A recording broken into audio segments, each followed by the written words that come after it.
You are listening to the Park Flyer Podcast, where we discuss our RC adventures.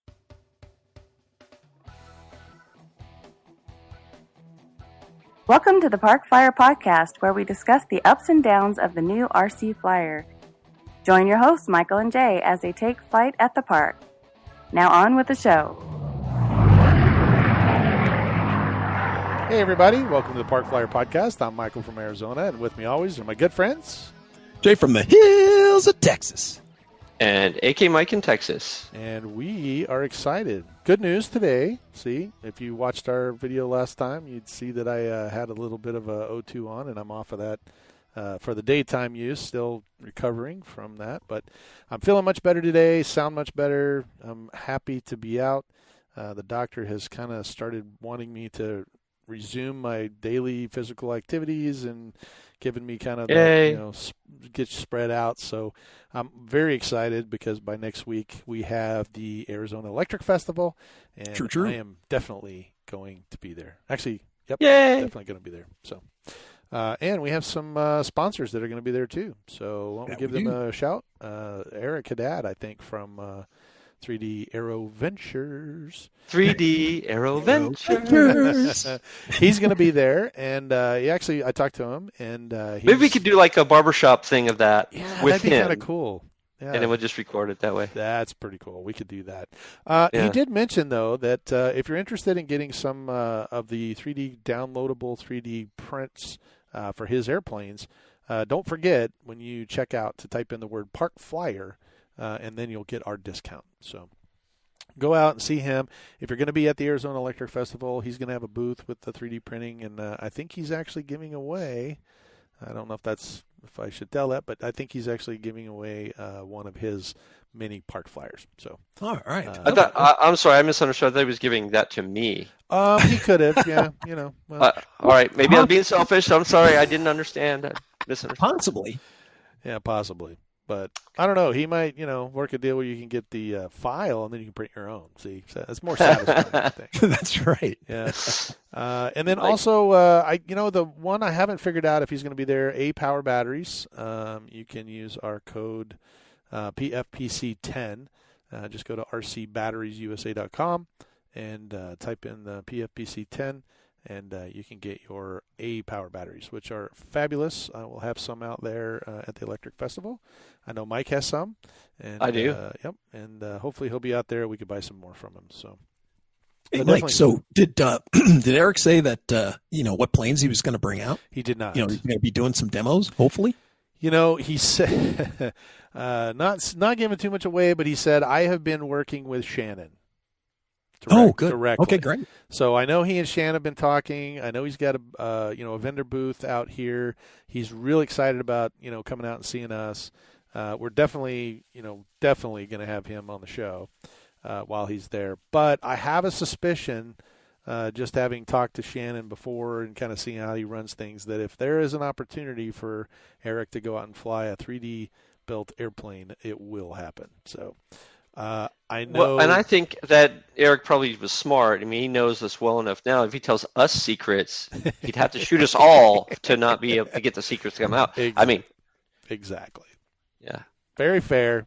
So, the good news is that he will be there, and I don't know if he's bringing the new Chipmunk or not, but I noticed on his email that he sent me that he had a attachment that had a picture of it's kind of that 3D rendering of that Chipmunk. So.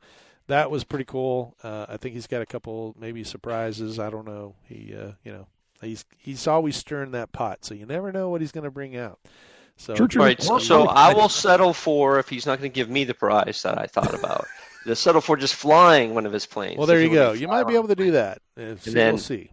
So. And if I crash it, we could see how quickly you can repair one of those planes. Right. That's right. We can talk about that on the show.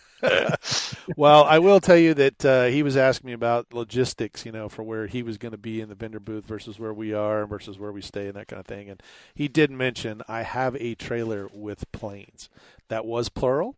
Plural with a Z. With a Z. Plane. So I'm hopefully he's got more than just one, and it'll be an exciting time. So it'll be really good to see him and actually everybody at the Electric Festival. If you weren't planning on attending and you're listening to us or watching us on YouTube, please make an effort to come out. I know this COVID thing has thrown everybody in a kind of a tizzy. Loop. Yeah, it has. It's put everybody in this a barrel roll. Yes, exactly. Yeah.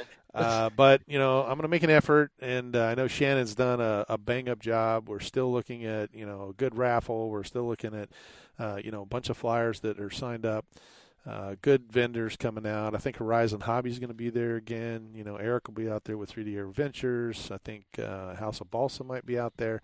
A couple other people that he mentioned. So it still sounds like the vendors, want to participate, and I'm excited to see if Horizon brings out any new stuff as well. So it'll be good. I think there'll be a lot. We should have made Park Flyer podcast masks.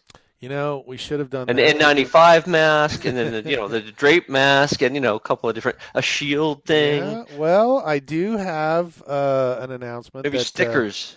For the shield.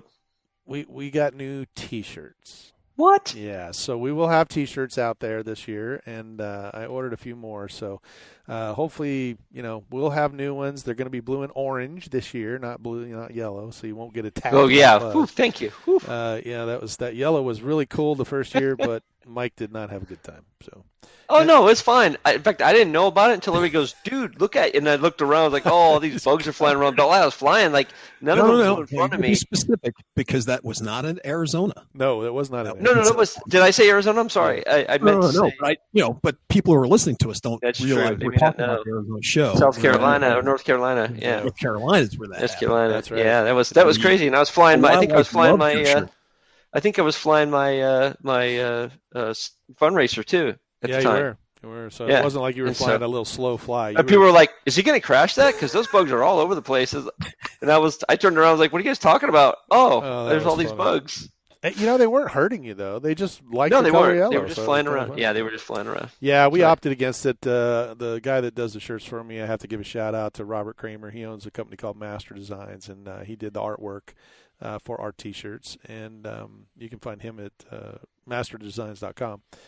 Or send him an email and tell him you like the shirts at robert@masterdesigns.com. But he did a really good job, and we this year he's like, let's do something with a multicolor, and we kind of tried to figure out if yellow was a good color, but the blue and orange I think is going to look really good. So just look for us in the blue and the orange shirts, and we'll be out there. So I should have had a make mask, but that was only 3 of them, and when you order.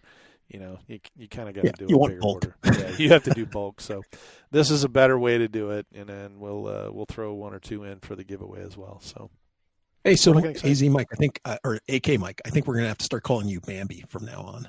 Bambi? Yeah, because that I'm not sure I understand. Remember with the little rabbit, and he said, "Well, I'm going to call you." He was a flower.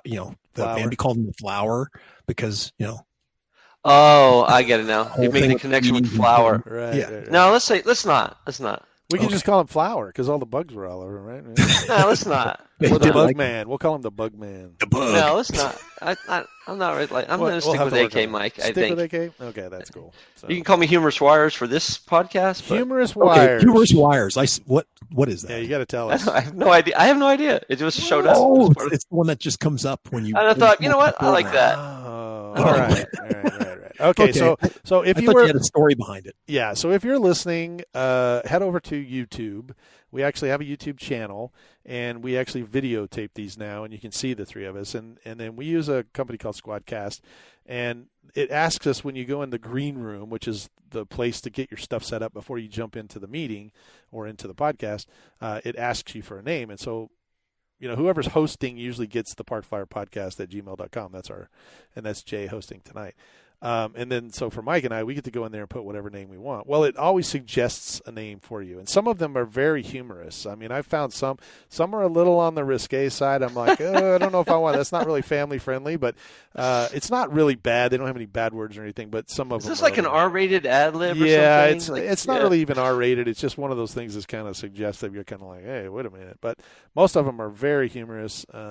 Since I'm a jet pilot, I always put, high flyer in there, but Mike's Humorous Wires today, he has that as his little handle, I guess, or your name. It's supposed to be your name. Yeah, whatever. It's just an identifier. I mean, people know who we are. Yeah, I was thinking that you put that in there, and I was wondering. Oh, yeah, no. I did too. That's why I was like, I would like to think that I'm that intelligent. I could come up with like a story that goes along with humorous wires. If you give me a few minutes, maybe I'll back up. We can replay this part. No. I just figured, I came in late today, so I just figured you had something that you put that in there, and there's some story behind it. I think it's a reference to my looks and the fact that I play with wires and stuff. I don't know. I don't know. I just you never know. I figured it would be interesting, and it was going to be a good conversation piece. Yeah. Sorry to let you down there. Yeah. Well, we'll catch you next time, I suppose. But next time maybe. Well, let's see. I have been sitting in rain for at least 4 days, so I have not been able to get out. Well, good for you. Fly. It is good for us. I actually got 3 inches of snow in Scottsdale, Arizona. My gosh. Wow. How many people died in Arizona this weekend? I know, right? Jay called me during the snowstorm and asked me if I was sequestered into the house because he didn't want me on the icy roads out. And I told him, no, I was out running an errand. I think I was getting gas at the time and to fill up the truck, and we did some other stuff. And yeah, I figured over those 3 days more people died from that than from COVID. I think that snow doesn't even know what to do when it lands on the ground there. Like, not on the ground, but on the pavement. So it just goes, forget it. I'm melting. I'm done. Yeah, very true. Everybody be losing their minds out there. Yeah, right. That's very true. Seeing that stuff. So, but anyway, we so basically we got a little snow. I got 3 or 4 inches up where I live, and we did basically take a couple of photos and send it out to the people that said, hey, it does really snow up here. And you get a lot of people that drive from the valley that come up because they're like, where did you get all the snow on your car? They're like, oh, it's just up the road, in North Scottsdale. And they're like, oh, I got to go see it. So they'll drive up, take pictures. You can see the tracks going off. This one guy on the way home from getting gas, I live kind of out in the country, and so I was coming down, and we had these big washes. He literally drove down the wash because it's all covered in snow. He didn't know. It looked like a road.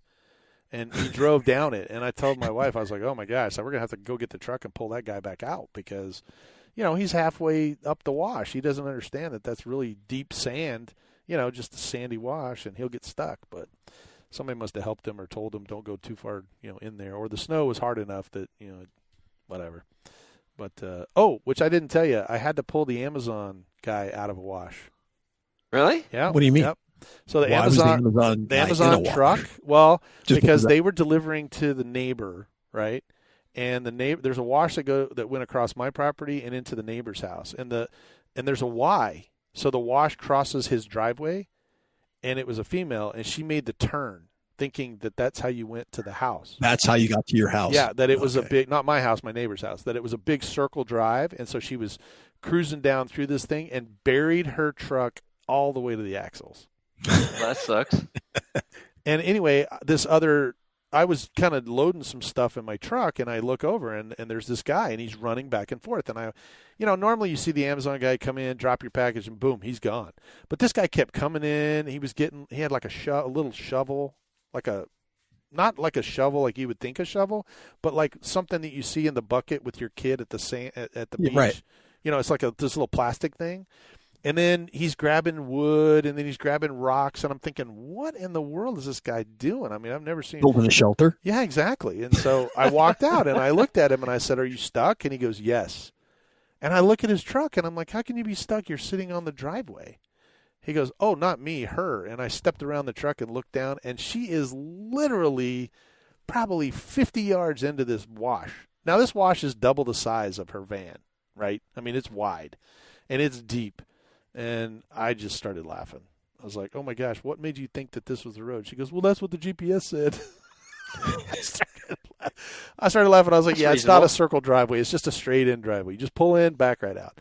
So she's facing one way. I've got this big tow rope because I have the mailman's gotten stuck. The FedEx guy got stuck. Everybody gets stuck in this wash. And so I have a four-wheel drive pickup truck. So I took the four-wheel drive over. I drove all the way back there. I put it in low drive, and I tied it around her, axle part underneath the car and put it on my hitch. And I said, okay, I need you to just put it into neutral, and then I'm going to back you out. So all I need you to do is hold the steering wheel straight because the truck is going to pull you regardless of what you're doing. I mean, you can drive all you want, but the sand is not going to let you go anywhere. Man, I stepped on that thing and just, 4-wheel drive, sand's going everywhere. It's like being at the sand dunes, and she's just back hanging on for dear life, just going for a ride. But it was whipping that van back and forth, and she's trying to correct, like she's driving. And I just was like, I started laughing so hard because could see her in the rearview mirror, moving that thing around, moving the keeping it straight. Yeah, trying to keep it straight. But, I was pulling her. Whichever way I was turning, the van would whip that direction because, by the time it got to the end. So, anyway, I finally got her out, and she was parked on the driveway. And I said, okay, now I just need you to back straight up, right back out into the street, and you won't get stuck. And she was just frazzled. So the other driver basically emptied her truck and took all her deliveries for her and sent her home because he's like, yeah, man, she was crying, she's like, oh, I'm going to get fired, and I'm like, dude, you're not going to get fired. Trust me, the mailman was stuck here just a couple of weeks ago. If anybody getting in trouble, it's him. He's got a GPS That's tracker. A tough gig. So, yeah. They work those guys hard. It's a tough gig. Oh, they do. And they're, I appreciate it because I get a ton of packages. Tons of packages. I just got 4 or 5 of them today, so there you go. Imagine that. Yeah, who knows? That's surprising, yeah. Oh, and it's not surprising. Yeah, that it was only 4 or 5. Oh, that's surprising it was 4 or 5. Okay, that makes sense. I was going to say, wow, it's not surprising I get Amazon packages, but you're like, oh, yeah, you got so few. What is the problem? Well, yeah. Are you okay, Mike? Yeah. What happened? Well, it's the end of the month. My bank account was low. Oh, I get it. Your wife is there. Yes. Okay. Oh, wink, wink, nudge, nudge. She's sitting Say across no the more. way there, so yeah, I gotta watch that. It's kind of hard to say I'm holding these for Jay. That's true. I'm holding for Jay. He's going to be here in a month. A couple more exactly. weeks. He's coming. Well, today's episode is kind of I don't even know how to think about this episode. This is one of those things that we kind of have to try to stay on track here. But what happened while we were sleeping? The FAA came out with a new rule or new rules on our hobby, and it just seems that every time I turn around, there's something else that's coming out, and that is somewhat disturbing. Yeah. What the big thing with this is I find it suspect that this year and last year they're releasing the stuff right at the end of the year. Correct. Right? And during the holiday period. Right. Yeah. When the government hardly ever works is during the holiday period, right? If you wanted to get something done, we're on vacation, or we're starting this session or summer session or this or that. Right. And then all of a sudden they pop this thing out, bing, and no small thing, 470 pages worth of regs and regulations. It's an easy read, though. It's only like one word per page, right? The senior citizen edition, right? Okay, well, I so understand that's going to get me. Yeah, you guys are wanting to spin me up. I can tell, because this is something that as I started reading this stuff, I had to stop for a second and think about. Okay, I'm going to give everybody the benefit of the doubt that whoever's doing what we're doing is at least been through high school. Okay. Right? Yeah. And that they're going to read from a high school level, like senior in high school.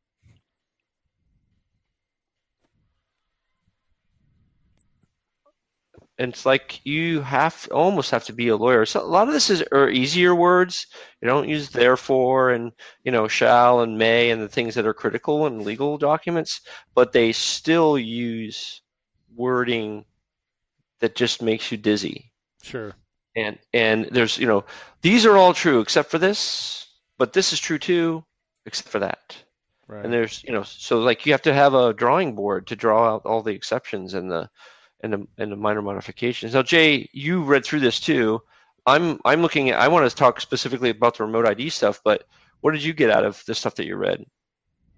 Okay, so kind of like along the lines of what you were just talking about. The things that I found that were a little difficult about this read was just that some of the definitions, they weren't defined. And so for like an example of that, they talk about, you're supposed to have a spotter, or you're supposed to, keep visual range on this guy, or keep it in line of sight. But they don't give any definitions of what that means. And depending on how they phrase it and what they're talking about, They're talking about two different things, and yet they're trying to make it sound like it's the same, but it's not. Right. And so that I found there was a couple of ambiguous things that were in there when they were talking about definitions of things, or they're talking about concepts, but yet they're not giving the definitions. Yeah, it kind of bums me out that they use the word drones to define all unmanned aircraft. Aircraft, right. Yeah, and they use the word drones, and they just pound away on drones. Yeah, but they've done that from the very beginning, right? I mean, they have, but it's disappointing. It's disappointing because, quite frankly, all the non-FAA stuff that you see about drones in the media and whatever, almost always negative. Yeah, that's true. And so, in fact, you don't even see it unless it is negative in the media from that perspective. And so that's just, I think that's disturbing. I don't think they made a conscious choice to do it that way. It's just disappointing that they chose that. Sorry, and I kind of cut you off there, Jake. Go ahead. Yeah. Well, the good news about this, not to make this sound like it's total gloom and doom, at least this iteration is a lot better than what was put, with the stuff that was put out last year. What's the improvement in your mind? What's one of the improvements? Well, they gave a little bit more definition I was just complaining about their definitions, but they gave a little bit more definition as to what's going on with the remote ID. They cut out a lot of the stuff that was bad, what I considered was bad, where they were like, one of the things I can think off just top of my head, like if you made your own drone, you weren't allowed to fly it according to the first draft that they had. If you made your own drone, you could not fly it according to what they were proposing. And at least they took that stuff out.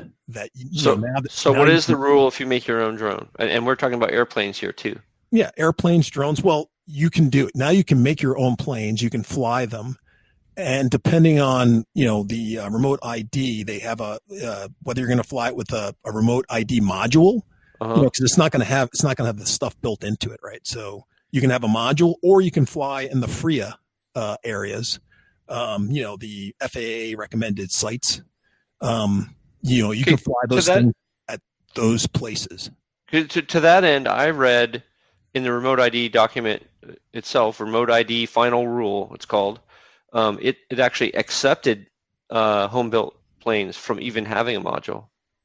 Right. There was no whole bar, type of thing there in those places. And it didn't matter if it was free or not. It just said it wasn't, because it was home-built. It's not required as long as it's not for commercial use. And that's the other thing I found confusing, because a lot of the wording and language here is for commercial operators. And so unless you understand the context of what you're reading, you might apply that to a recreational user when it's not applicable. And so that's confusing as well. They don't really separate out recreational and they're not actually separating it out from the FAA's remote ID thing. But typically, if it's created by a manufacturer, then it has all those rules apply. But if you build a foam plane or you build your own plane, then it doesn't apply anymore. And also, they are grandfathering old planes too, evidently. Ooh, thank goodness. Yes. Right.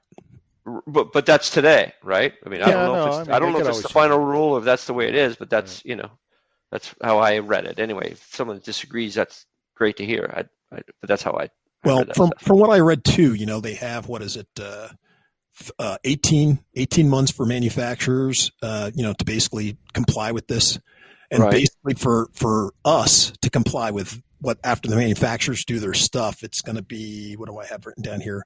By 2023, then we have to be in compliance with a lot of the stuff that they have written. But if we have homemade planes, that's not going to apply.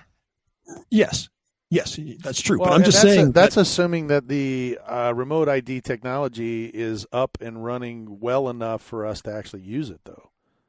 Because we still don't have. I think that's why they're giving 18 months, right? Because they don't. And when have you known anything to happen in 18 months? Yeah, that's true. And there was some specific wording about not using ADS-B. That's ADS, right. But they also said all Wi-Fi related. Right. Yeah, so they also said that you can do it any other way. It's like open in terms of how you get it done. Right. But if you have a way to identify your plane, and there was like 4 pieces of information they wanted, or 3 or 4 pieces of information, if you can do it some other way, then at least willing to look at that. Like that's not. Right. They're not trying to say you have to use ADS-B or some specific technology. They said specifically not ADS-B, but you can use whatever way you want. So I guess hand signals will work. I'm not really sure. Smoke signals. I got a little fire pit out here with a blanket. My wife's going to give a poof, poof, There was a reference to not flying over a person or a vehicle. So I can't fly at the field anymore because, I don't fly very well in the first place. I'm always flying over people and vehicles. So I guess I'll get spined every time I fly the plane because. Well, the biggest part that and it's a worry, but not necessarily, because they seem to carve out, and I'm thankful for the AMA for doing that, right? They've put a lot of energy and effort into making this part. They're trying to work together with the FAA to say, hey, look, we've got all these members. They always comply. They fly at these FRIA areas, and we have sanctioned. And like I said, I was talking to some of the guys at my field, and we just dropped $80,000 on a new runway. Yeah. And now, they're going to come in and go, well, technically you can fly at 400 feet. And then all of a sudden we get closed in to where now it's unusable. Yeah. It's this area that we're in, even though it's been there for 100 years or 50, 75, whatever we just had the anniversary of, they've closed it in enough that it's just unusable at the time. And one of the board members and I were chatting, and he mentioned the fact that if he'd have known this was coming down the pipe the way it was, maybe it would have been better to look for a new field location rather than spending the money redoing the runway. I mean, we would only had to move another 2 miles down the road. It puts us further away from an airport, because we're within that 5 mile range. Well, the 5 mile range cuts part of the field off. But it makes you not have GE airspace. Is that what you're saying? Correct. Yeah. So. Well, from what I understand, originally, in the preliminary edition of this thing, I thought it was that you could apply for a FRIA for your club or for this area, and then after 2 years, you couldn't apply for any more. So whatever had an application in 2 years, that was it. Right. And then basically they were going to just phase them out.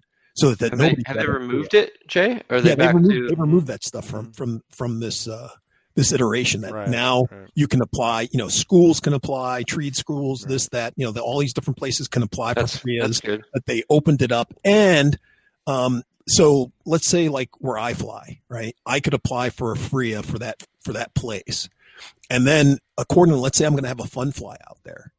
Even though it's not a club or whatever, but I put in for this application, and then let's say I'm going to have a fun fly with all you guys are going to come out. We're going to have a fun fly for like 2 days. We're going to have like 25 people out there flying or what have you. Well, since once you apply for the FRIA, and then if you were going to have an event, or you decide, let's say it's a city and they have a park like Mike has out in Arizona. AZ Mike has out in Arizona, that little park that they have, and they decide they're going to fly. Then they can go ahead and, put out an application just like you would, I guess, for putting a NOTAM out. Right. And you say, hey, we're going to have this fun fly out, and we're going to be flying at 1,000 feet, or we're going to be flying, whatever. So therefore, during these 2 or 3 days, we're going to be having this event. This is the type of stuff we're going to be flying, or we're going to be flying FPV, or we're going to be flying this, that, or the other thing. You put in, the specificity of what you're going to be doing. Right. Let it be known. And you should get permission to do it, so that's what I kind of got out of what I read. I don't know. I might've read that wrong. But. No, that sounds familiar. I mean, I think you're right spot on. And it's very similar to what people do now when they hold contests, or when they hold, like, I think this weekend or last weekend or whatever it was the Winter Warbirds here in Arizona. And of course, they had got all the permits and all that stuff, and they were able to have it. So I don't think that's going to change much. And back to your point about the FRIA and then phasing them out, there was a comment somebody mentioned that the comment was, if you phase all of these out, people are going to fly everywhere, right? Right now, if you keep the FRIA areas, you can control and say that's an area where you go fly. So you could have 50 or 100 people that would drive over there and fly in that area because it's legal. But once you phase it, there's no area. Yeah. All bets are off. You're going to have drones, planes, more whatever. bandit flying than you've ever seen. Right. Yeah. Right. And that kind of makes sense with, I think we talked about this in the very beginning when I think last year. Yeah. And not to say that I'm a rule breaker or that I'm a freedom lover. Being from Alaska, people up there don't tend to like to be told what to do. Right. But they like to stay within the rules of the law. But the minute you start putting all those restrictions, like you said, onto people, they're trying to constrict what we can do. Right. It's just going to go through your fingers because, people are going to do. And then there's how they're going to enforce that. This is unmandated stuff, so none of the police force gets money to do that stuff. No. So all it does is provide them one more reason to be able to stop somebody, potentially search them, and do things that they, wouldn't necessarily have been able to do in the past. It just gives them more ammunition to do those kind of things. Right. So to me, it makes like Mike was saying. To me, it makes a lot of sense that you keep these areas and you allow people to do what they're doing, and then you don't squeeze them out. Right. And then you can have your control that you want to have over the folks, or at least keeping an idea. Keeping an idea. Because once again, that's my biggest problem but the thing with this is why are they doing? What is the end result? And, at first they were saying, well, stop terrorists because, if terrorists came in and we don't have the idea of their drone and blah, blah, blah. And I'm like, well, what terrorist is going to put an idea on his drone to go fly, crash into the White House? Yeah. Who's going to They're going to circumvent that no matter what happens. Right. Are they going to do that, put that on their RPG when they fire it at the truck? No. So, death to you all. so once again, you're talking about, the law-abiding people. Right. Why would you have to put these requirements upon them? Now, once again, if you're doing it so that you can track these folks for safety, or to have some semblance of control to keep civilian traffic away from commercial traffic. Okay, well now, hey, that makes sense. And I think most people would want to comply with that. Yeah. But except we still have the issue of you haven't really had a collision where it's created an issue. Right. I mean, so the other unintended consequence is if they phased out those things is they would lose their training ground for anybody who's going to fly all these super awesome commercial drones that are going to be in play. Of course, those are going to probably be AI driven at some point anyway. But for now, you have operators, I imagine, or at least people who are watching the trajectory of those things and have some degree of control. Can take over control at some point. You got to have a fail-safe for that stuff. They can't just fly on their own. Without it, I wouldn't imagine. And I understand, airspace quite probably more so than others, but there are going to be there's a big push for this commercial delivery system, which is Amazon, UPS, FedEx, those guys, because it's very expensive and it takes a lot of time to have a van driver that drives all over town delivering packages, and he's got to stay on a schedule. I know of several cases, lawsuit cases, where FedEx drivers have caused an accident because they were rushing to the next, place, and that cost the company hundreds of millions of dollars in legal fees and payouts and that kind of thing. So if you can get something remote that can a smaller package that can go deliver things, then that's a good thing on the business side, right? But you have that's interesting though, Mike. You're talking about drones and stuff, and I think that's right. But simultaneously, they're building trucks that can drive themselves. Agreed. So then it becomes. I mean, that almost the whole drone thing becomes almost like not a thing because one, there's already practical stuff about what a drone can carry, how far it can go, a bunch of stuff that's really practically crappy. And with the way they have things now, they could actually have a conveyor, the truck will pull up beside the house and you got to put in a code, the door opens and your stuff's right there. So now there's security too, which they don't really have that with drones flying over the air. I mean, chances are someone's going to start trapping those drones. They're going to steal that stuff. I'm not saying that. No, you're totally right. Okay. And I'm not saying that technology has caught up to where it should be. Right. But we do have, we know right now that there are development plans inside these companies that are looking for drone deliveries because it saves the company money. And, as the world grows and the world gets fatter, money gets more scarce kind of thing. every company out there is looking, for a way to save. And so if I could buy, a $3,000 drone and not have to pay health, medical, liability, COVID payments, whatever. Yeah, no, right. COVID payments. then it's better for my bottom line as a business owner. Now, yeah, it makes sense to me. Now I have to protect some sort of an airspace, and I guess I'm playing the devil's advocate here, but I have to protect some airspace. The commercial guys have it from 700 feet to 60,000 feet. Mm-hmm. So where am I supposed to fly in that space? I really can't, because the FAA has not allowed. They won't allow that, and I'm not supposed to. But there's uncontrolled space underneath that I should be able to just fly wherever I want. Well, that works fine and dandy until I got somebody, like you were talking about earlier, that's bandit flying, and he wrecks my $3,500 drone or $8,000 drone, whatever the cost is. And, now how do I retrieve that? Now that's costing, extra time, energy, money. So if I could somehow someone's going to use a potato gun and shoot it down or whatever. Right. But if I could somehow protect that particular airspace, routes, I will tell you that the military does that already. The military actually has military routes that are charted, and they are specific. And there are several videos on YouTube. You can go look at it. This F-16 is doing nape of the earth, 600 miles an hour down this route, and some 172 or, civilian airplane pops out in front of the guy. And it's, it's one of those where you see the video, whoosh, the guy, whoa, what was that? And they've had accidents, where they've collided, or there was a wing touch or something. And, it's kind of like getting hit by a bullet. It's the damage isn't just small. It's catastrophic. So, I know those places are out there. They have military operating areas. So this is just a way for the FAA to kind of come in and protect that, but they're being driven by commercially, and the commercial guys really honestly don't. I mean, they're corporate guys. They don't really care about the hobbyists. The hobbyists. Yeah, the other thing I wanted to point out too is you kind of brought this up when you talked about there's commercial stuff, and I think this is possible. And the reason why I brought up the trucks is because I think it's possible for this drone delivery stuff too. Is that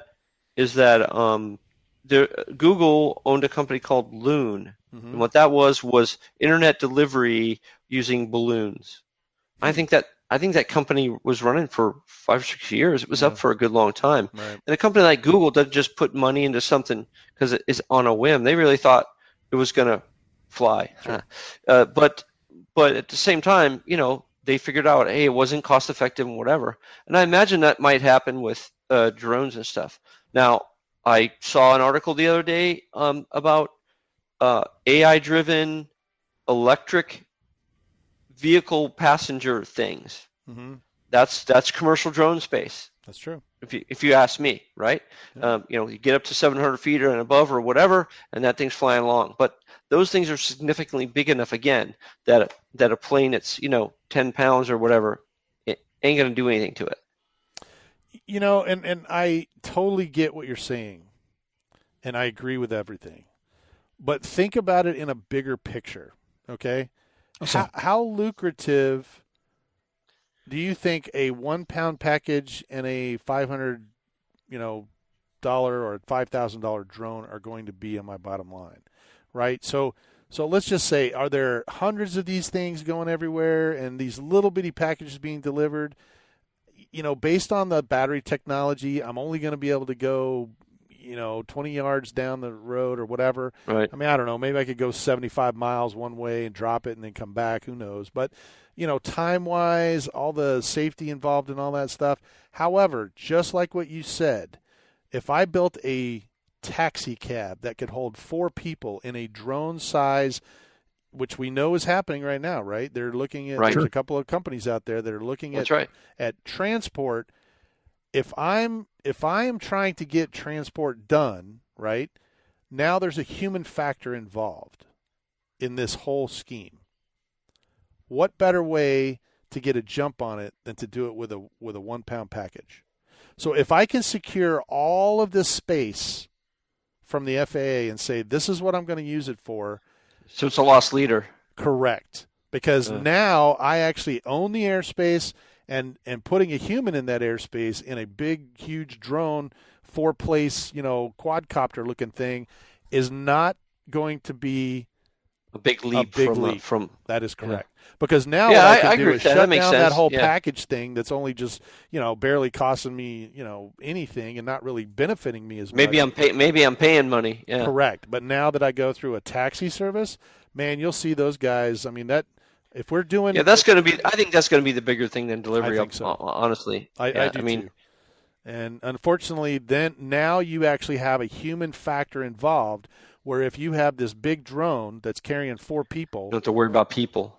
well, but if you have that and you have a hobbyist, right? But you have a hobbyist that touches that or runs into his blades, now you've got lives involved, right? Now you've got human factors. Where right now you don't have that makes a lot of sense to me. What I was saying, and I'm gonna preface this by saying this is my personal opinion. I don't have any crystal ball, but just from being in the industry for so many years and watching how this progression works, I mean, just think about it. We used to do the mail with a little Jenny, and fling it out the top of the airplane or drop. Pete used to do that. I didn't do it. I'm not that old, but. I'm just saying, we used to carry the mail. That's what he used to do. Right. Your buddy and Pete. That's right. And so, as it progressed, it was very difficult to get things put through. But when they made smaller things and pushed them through, then the bigger thing didn't become that big. And that's just, like I said, it's purely stepping stone. It's just, in my eyes, it's a stepping stone. Just like Beta. The laser disc, all that cool stuff that came out that we thought, oh, my gosh, when we were young, oh, my gosh, this laser disc. I mean, Jay will tell you all about that because he's got a whole plethora of those things. But, I have a whole bunch of them. He bought one, and he's just like, this is going to be the next big thing. What? It just was a lot smaller, and it was used for data storage instead of. Yeah, and now all of a sudden, one laser disc that holds like 11 kilobytes in this big movie, and we've got a DVD that's a fraction of the size and 1 cent to make, and it holds 4 megabytes or gigabytes of data, or now they're into the terabytes, right? So it holds 1 terabyte worth of data on this disc. And so I think that this is a way that, once again, the company comes out with technology, they secure the airspace, and then they move on to the bigger, better stuff. Mm.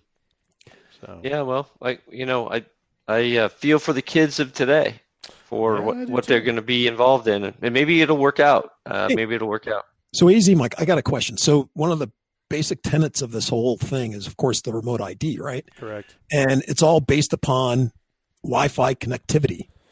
Passing on the information for their 3D altitude, depending on what phase you're in, right? So if you have a newer model drone, you're supposed to, give your 3D, information as to how high, how fast, where you are, where you took off, and where the pilot is standing for the first guy. And that's all sent out via Wi-Fi, right? So that anybody with their phone or an app could go, hey, there's a drone flying there. And they're supposed to be able to pull up that information, see that, oh, there's your number. The pilot's standing over there. Okay, he's legit, I guess, is the thing behind it. Yeah. And so, with doing that, how far are you going to be able to go with Wi-Fi? I mean, gee whiz, my Wi-Fi, if it's raining, it doesn't work in the next room. So now we're going to stick this thing on a drone, fly it up, and supposedly get all this information, and it's going to work seamlessly.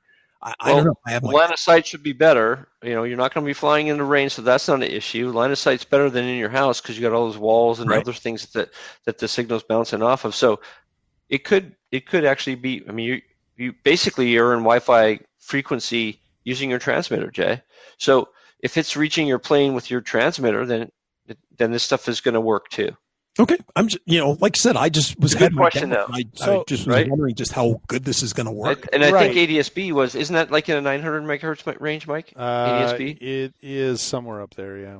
Yes, 910 or something. Yeah, I don't remember the exact frequency, and that makes it a better penetrator, right? For this clouds and whatever else, right? Yep. But you can do, you could even do high gigahertz level stuff if you had the frequency space, and that could work, but really it's a matter of. I will tell you that one of the companies for the ADSB actually has a wingtip ADSB, and it has a Wi-Fi that connects to the unit in the airplane, so it's sending Wi-Fi from the wing. There's no wire. It's all just strap it on. To me, that's fine. Right. You But know, right? what I'm saying is that it can take that information and with that Wi-Fi transmission and put it onto the ADS-B part, and now it'll go, all the way to 36,000 feet. Right. But I will tell you that most transmissions anyway are line of sight. And Mike, I know about. Are you familiar with the Cube, the technology that they were talking about? I can't remember who had it, but it was No. Okay. So I was reading an article not too long ago, and it had to do with what I think they call it the Cube. And the Cube is a 5G or greater. It's a 5G cube that's basically like a 2-inch by 2-inch cube. And they can literally they can, I think they were talking about like 500,000, does that sound right? 500,000 users in one little, or more, like a million users in one. I mean, it could be. So depending on what they're doing. what they do is that the information, and I don't know where this is going because I just read this in one of those magazines, but and only because I have another friend that works for some other company. But what they can do is that they will put those cubes on top of every street light. Sure. And they can feed 500,000 users through that one cube at a 5G rate.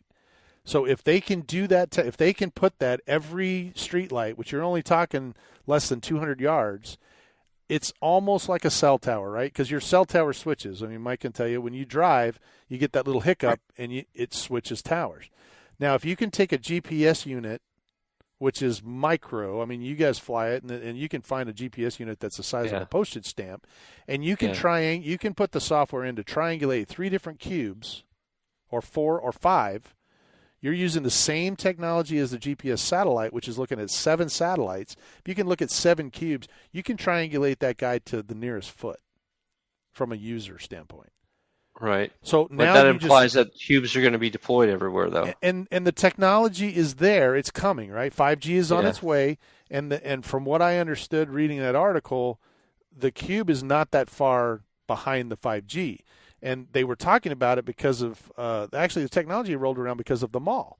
Everybody would walk through the mall, and then they wouldn't get very good service. Well, if every store had this cube hanging out front, you would have seamless mall coverage, everywhere. Like mesh network is basically what you're talking and that's about. exactly where the mesh network, that whole kind of thing. So now you're flying, Jay's talking about going 75 miles. Well, holy crap, dude. If you're on the interstate and they've got one every, half a mile, and it's only a 2x2 cube that they're running 5G network through, where are you not going to be able to go? Right? That's true. I mean, that was one of the. It is a web of just a spider web that goes out so far. Right now, we're only relying on these single towers that are line of sight. Well, that was one of the requirements in the preliminary reg when they were talking about it, was that you had to have an internet connection from your drone that was connected directly into it. Wasn't it also like not necessarily from your drone, but like to your use your phone as a station? Yes. Weren't they talking about like a base station? Right. Yeah, and then of course would go from there. Yeah. And basically they did away with that because a lot of people complained, and once again, now I have to have a phone to go fly. Right. I have to have internet connection to do all that stuff through. It could be in the middle of the desert. It's kind of funny you're talking about Google, because Google was upset because they were pushing for that. Right. That whole setup. Because once again, it was going to be going through their services. Right, yes. Right. And so they were very upset that they did away with that requirement to have the continuous continuous connection, feeding that data and stuff. So and that once again goes back to what we were talking earlier, where big corporations have a reason to jump in here, right? It has nothing to do with flying drones or, hobbyists or any of that stuff. It's realizing the potential that there are 4.8 billion. Is it billion? 4.8 billion? Or million? 4.8 million drone sales just in the U.S. Wow. And that's talking from the little guy that you fly in your house to the big one. So just think about that. There's only 80 million people in the U.S., and you have 400 million, whatever it is, whatever number that is. I thought it was in the B, but Maybe it's I don't know. worldwide. Worldwide, it's like $4 billion. It is a huge industry, massive industry. How do you tap into that? Well, get the government involved, have them make regulations that affect your company. And that's the other thing. So that I couldn't catch or I didn't see. They give the guidelines that they're going to have this remote ID, but is there a company that's going to produce this, or are they just putting? I didn't see anything about specific companies, but they did talk about technologies. But again, they also left it open to the idea that you can do it any way you want. You just have to be able to provide giving these three pieces of information, three or four pieces of information about your plane and you flying. And that's the way I read it. The information on the remote ID that I was reading about, I think it had 5 companies that were in the process of developing something. That may be true too. Yeah, but they're not specifically designating. Yeah, I'm just worried about if it's so narrow a definition that only like and let's say it was like Mavic, companies said like you have to use their DGI code in order to do blah blah blah blah blah. That's what I was, or that's why I was saying if they were just they won't. I don't. Hopefully they won't do that. Yeah, that's what I was saying. If it's open ended, I'm for that because then you just let the market go and somebody's gonna crack that egg and do it cheaply, and that's what I'm all. I'm all for. I can comply with all this stuff. I just don't want it to have to cost me, another, $10,000 worth of equipment in order to fly my. It shouldn't, because once again, if I'm looking how to tap into that $4 billion industry or whatever it is, I'm not gonna set my pricing to where 4.4 billion people can't afford it, right? Or 4 billion drones. I'm gonna put it at a price point. Well, yes and no, because once again, if you're Google and you're looking more for commercial stuff, you can care less about the hobbyist. Yeah, but that commercial stuff is not going to produce the amount of money that a hobbyist would. Once again, it just depends. You got to look at what market they're looking at. All right, let's talk. Let's talk about the computers, because that's a good relation, or what's the word I'm looking for? It's a comparison. Yeah, it's a good comparison, because anybody that knows anything about home computers goes all the way back before Apple and Microsoft. They knew that Hewlett Packard and IBM were the two big guys, and what did they tell him? Home computers will never work. I know, right? They gave him that info. Hewlett Packard gave him all that stuff because they were like, "You're an idiot. Who is going to have a home computer?" The computer world is in the corporate world on these massive computers that are going to cost hundreds of millions of dollars. Yeah, but that's a sale that Hewlett Packard was looking at, hundreds of millions of dollars for these number crunching machines. That's where the money is. And yeah, we see who's on the top of that totem pole. Those two guys. Right. No, I'm not denying wealthiest guys in the world all happen to be computer. I'm just saying that once again, if the government's coming in and regulating, these 2 companies are the only 2 that get to put this information out, or they come up with the unit that everybody's going to use, and of course, I see what you're saying. Big bulky thing that So then you have monopoly. And like I said, I think there's 5 companies that have actually thrown their names in the hat to the FAA, saying we're designated that we will actually put the developmental money in to look at remote ID. So are all 5 of them going to come up with it? Probably not, because I don't know. I just want to have a free market. Once again, I'm let the free market reign. Agreed. And you'll always get a better, cheaper product. Right. If you have competition and and you just let people go. You give them the outlines of what they're supposed to do, and you let them go, and then you'll get a product that you want. Well, and once again, going back to the computer thing, here there's 2 guys, 2 computers, the Apple and the Windows, and you develop that, and then overnight, all of a sudden you've got 4. I mean, you can't go into a store where there's not 15 different manufacturers, people I haven't even heard of, that are creating computers. Do they have all the Intel stuff and the Microsoft stuff in it? Yes, they do. But, still, I've never heard of Youngway, Wheelwo, whatever the name is. That, yet it's on the computer. It's on sale for $298, and it's supposed to be some fast machine. Dell, holy crap, that dude was in a dorm room making it out of his garage. I'm just saying that having 5 people jump into it, once the money has been spent for the development, that's really where the cost is, right? The cost is that initial upfront cost to develop. Research and development is very costly. Once I develop it, then what I look at is what did Mike develop, right? Or your laser disc. You put all that energy into making this big, huge disc with this little bitty, movie on it. And my company looked at it and went, no way, I can do way better than that. I can make them smaller and fatter and faster, and I can create, and then bam. That we totally went off the rails from the laser disc right to the CD-ROM. And I think from a remote ID standpoint, you may see the same thing, especially because it's such a huge industry. And I apologize for it. I should have had that number in front of me. I remember, I was reading it, and I know it's 4.2 something, either million or billion. I think it's in the B worldwide. And you guys can correct me or whatever. I'm more than willing to hear what it is. But when you're looking at that type of technology, these big companies are diving into that. They're trying to get a piece of that. And you're going to see the upside here is that, that it's on YouTube now. So Correct. you said it. It's true. Oh, yeah, there you go. It is on YouTube. That's There's true. 4 billion people. 4 billion. Yeah. It's a big number, though. I was really shocked. And the reason that I was shocked is because of what we were reading about, where they were talking about manufacturers have to, comply with all this. And I'm thinking, how do you get, even if it was just a million, right? 400 million is more than people that are in the U.S. And if you did worldwide at 4 billion, holy smokes. That's one for every person. So they're obviously like guys like me that own 40 or 50 of these things. I'm not just. So there's another component here that we're not really talking about. This is only driven on the U.S. side. That's true. It's like you don't. That is true. I don't know. I don't think the EU is following this to this level. Now they may, or they may already be doing that. And like, who's that guy Jay that you like? XJet. Is that guy that you like? Oh yeah, over in. Yeah. He may have more information about that stuff. I think he's got great information that comes out of his channel. But this is only here. So let's assume for a second that it's only in the U.S. just for conversation.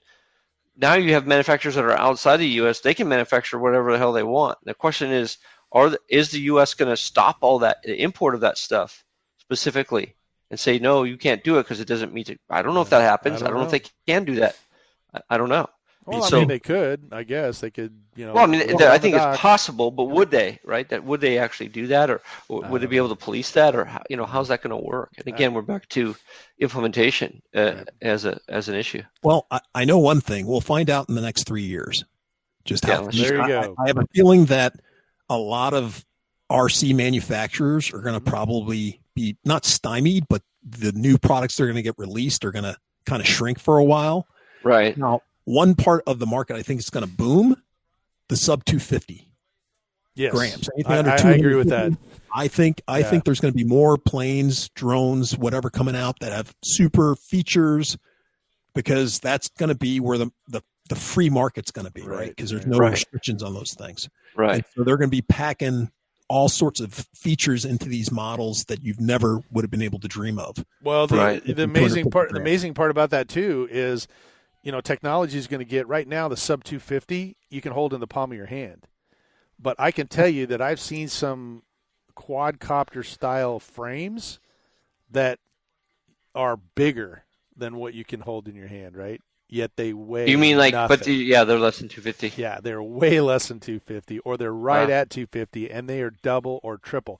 So I think as technology goes along, you're going to see new products, increased size at the reduced weight. You'll see some of that stuff where they redo the weave, or they do a stronger, bond, or they do something that makes it a bigger, but still less than 250. So I agree with Jay, and honestly, unfortunately, our time is up, but honestly, I think while we're at the electric festivals, this would be a good kind of prod at the Horizon guys if they're there, because that's a big, they own, a large chunk of the RC market. So I think it might be interesting too if we can get just to interview regular people, see how they feel about it. Just get the general opinions. Yeah, that's good. I mean, nobody really cares about what I think about it. Maybe other people are. Yeah, what do we know? We're just three eggheads that like to go fly RC. That's right. Hey, listen, our listeners, please, put some stuff in some comments out there, on our YouTube page. You guys should start talking this up, because it's going to affect all of us very soon, whether we like it or not. Yep. And, we'd be glad to hear how it's affecting you or what you're thinking about it. So, yeah. You can give us a call, 830-444-4943. That's our hotline. Or you can reach us at parkflyerpodcast@gmail.com.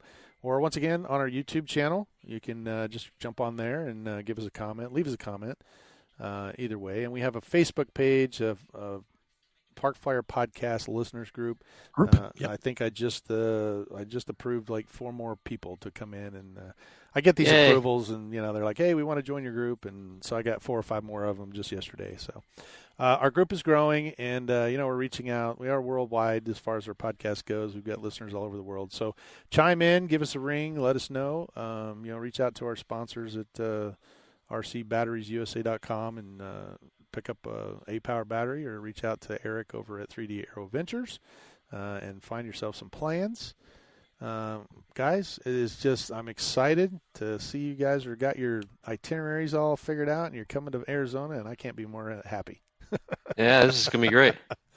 So it'll be fun. But, yeah, man, our hour went fast, and this is a topic we could probably spend hours. Yeah, we're gonna have to talk some more about this, because I'm looking at my notes, and there's 2 or 3 things that I didn't even come up with. Bring up. Yeah, exactly. And I think we just need to, as we look at this, bring up some stuff and talk about it again. Because, and I like Mike's idea that we can talk to a couple of people and see how they feel about it, because you never know. They may have read something totally different.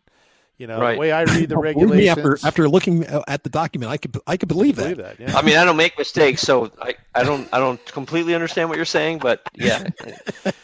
We can't all be like you, Mike. What can I say? It's true. I want to be like Mike. Anyway, so. Well, I'm excited for you guys to come out. We'll, if you're coming to the Arizona Electric Festival, we hope to see you there. Please look us up. We'll be all decked out in our new shirts, and you can't miss us. We're usually right up front. We have our own table there. Shannon has been just phenomenal with us. We've been there, many, many years now, and then we're kind of part of the as Park Flyer, we're a park bench, so we're kind of there. We parked ourselves. We've been a part of it, and we're all excited about it. We're the Park Bench Podcast. It's the Park Bench Podcast. There you go. And actually, that's on our card. Chairs. Yeah. So hopefully you'll make it out. It's going to be a great time, and we are going to participate in the night fly again this year. So we'll see what kind of shenanigans Jay is bringing with him. I'll try to remember to bring all my parts. Yes, there you go. And that's right. Yeah. Yeah, start now, man. Get those things in there. You got about a week left. Oh, my Lord. Yeah. Let's see, dates. It's basically Friday, Saturday, 14th? Sunday. So the 12th, 13th, and 14th. Yep, 12th, 13th, and 14th. See if you can break away from your better half on the Valentine's Day, which is on the 14th. Maybe you can just come with us for 2 days and then be back for that. But I actually promised some really impressive stuff after the fact, so she let me out first week. So nice. Although I hope she comes like she did last time. She will. During the night fly, because I think that it is pretty cool flying at night. I mean, it freaks me out. I really struggle doing it, but it is pretty cool to do it. It is fun. Aside when Jay turns off the lights. Hey, the lights off. Oh, yeah, you know where the plane is? Yeah. I know what you guys are talking about. I know. Yeah. Well, maybe this year there'll be a full moon. You won't have to worry about it. You can still see it. Won't have to worry about it. Yeah. Could be. Well, I know it's Big the middle Mike. of full moons right now, so I doubt it. Yeah. But Big Mike took a liking to my wife, man. He just could not get enough. He just was chatting her up all over the place. So I'm sure he'll ask me if she's coming out. But I think she is. She talked about it, kind of coming out. Well, he's got some interesting stuff coming too, I imagine. He does. So, he's got a few things I've seen coming out, so we'll be excited to see. I think he's going for the most realistic and accurate airplane this year. Cool. He's put a lot of energy and effort into doing some of the stuff he's done. So, I'm going to fly it this time. I'm not going to give it to you, Mike. I'm going to fly it. Okay, well, there you go. It's a big airplane, so just be careful. Let's see. Go slow. Go slow. Yeah, that thing doesn't like to go slow. Mike can prove it. I think they're bringing his big airliner out too, which I think you got to fly last time I did. In a panic. So. Well, his panic, not yours. We took care of it. We took care of it. You got it on the ground, so it's good news. All was good. All was good. Don't panic. Just don't. He wasn't a Frank. He wasn't a Frank. He was not a Frank. That's right. He Although managed that really I well. think that would be hilarious to actually see somebody who crashed it, went over there and started just jumping up and down on their airplane, railing on it. Swear, I got it. I don't have it. It makes for great video, but it makes everybody around you feel bad. Yeah, like, it does. Great video is what I meant, not radio. Great video. Well, we all got a face for radio. Good radio too. So, well, thanks for joining us tonight, or this morning, I guess. It comes out on Tuesday mornings. But thanks for joining us on this episode of the Park Flyer Podcast. Reach out to us at the parkflyerpodcast@gmail.com. Let us know what you think of the new FAA rules. We're always willing to listen to to hear from our listeners. We'll listen to you too. So hopefully, send us something there. Anything on the horizon, guys? Next week, we'll see you next week. Yeah. Okay. All right. Well, see Michael here in Arizona. Jay from the hills of Texas. And AK Mike in Texas. That's right. We'll see you in 2 weeks. Let's fly. You have been listening to the Park Flyer Podcast. Thank you for joining us, and we look forward to your next visit. Please give our show a star rating and review, and feel free to email us your questions, topics, or suggestions to parkflyerpodcast@gmail.com.